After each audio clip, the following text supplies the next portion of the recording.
हजुर त ग्रीष्माको मम्मी पनि हुनुहुन्छ ग्रीष्मा पनि अलि अगाडि आउनु होला एकदम राम्रो लाग्यो मलाई सबैको राम्रो छ तर सृष्टिको चाहिँ एकदम भनौँ न काहीँ कन्जुसाइ छैन एक्टिङमा एकदम खतरा लाग्यो अथवा मेरी छोरीको रोलमा अब आफ्नो आमा भएर होला मलाई चाहिँ आश परिहाल्यो हिजो हामी काठमाडौँमा पनि सँगै प्रिमियरमा थियौँ त्यतिखेर नि रोँदै उहाँ छेउमा हुँदो रहेछ मलाई आँसु देखिराख्नु भएको थियो अरे किन के कारणले आँसु छ त्यो यस्तो हुँदो रहेछ अब छोरीले त्यहाँ दुःख पाइरहेको देख्दाखेरि एउटा आमालाई त्यो आफै भावुक भएर पनि हुँदा त्यो भएको थियो एकदम राम्रो छ ओके त्यसै गरी यता नानी आफूलाई चाहिँ आफ्नो फिल्म आफूले खेलेको फिल्म यस्तो ठुलो पर्दामा हेर्दै गर्दाखेरि कस्तो लाग्यो आफैलाई चाहिँ देख्दाखेरि राम्रो लाग्यो के चाहिँ राम्रो लाग्यो केही मैले कहाँ के चाहिँ कमजोरी भयो एक्टिङ राम्रो गर्न सकेको जस्तो लाग्ला लास्टमा चाहिँ अझै राम्रो गरेको हुन्थ्यो जस्तो लाग्यो अलिअलि नराम्रो भएको रहेछ बिग्रेछ जस्तो लाग्यो लास्टमा फिल्म हेर्दै गर्दा हेरिरहने दर्शकहरूले के भन्नुभयो तिम्रो अभिनयलाई देखेर के भन्दै हुन्छ जस्तो अब अझै अगाडि बढ्दै जानु जस्तै भन्नुभयो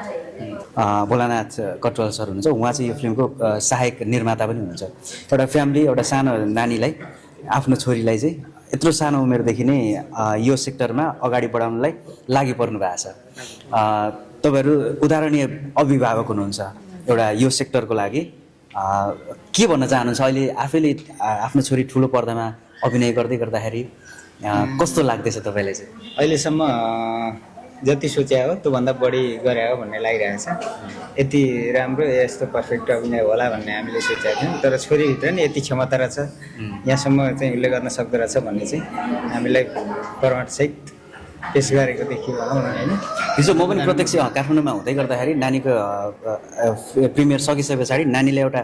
थिएटरमा अफर पनि आएको थियो थिएटरबाट तर त्यो क्यान्सल गर्नुभयो जस्तो अलिकति पढाइलाई पनि डिस्टर्ब होला भनेर 1-1.5 महिना लाग्ने भएको हुनाले अहिलेलाई चाहिँ क्यान्सलै गरेर आइयो भनौँ न के छ खेल्न पाएको भए जस्तो लाग्दै थियो कि थिएन मनमा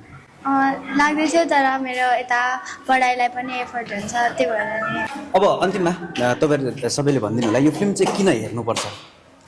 यो चाहिँ यो फिल्मभित्र धेरै कुरा लुकेको छ एउटा व्यवहारिक मनोवैज्ञानिक होइन अनि पारिवारिक विकरालले के कहाँसम्म पुर्याउँछ द्वन्द्वले प्रेम के हो प्रेम फस्टाएन भने के हुन्छ यी सबै कुरा चाहिँ यसले दिएको छ व्यवहारमा बाबुआमा छोराछोरीको सम्बन्ध कस्तो रहन्छ होइन यी सबै कुराको चित्रण गरेको हुनाले सबैले हेर्नुपर्छ भन्ने पनि लाग्छ र हेरेर साथ सहयोग गरिदिनुहुन्छ भन्ने पनि गरिदिनु हुन पनि आग्रह अझै पनि गर्दछु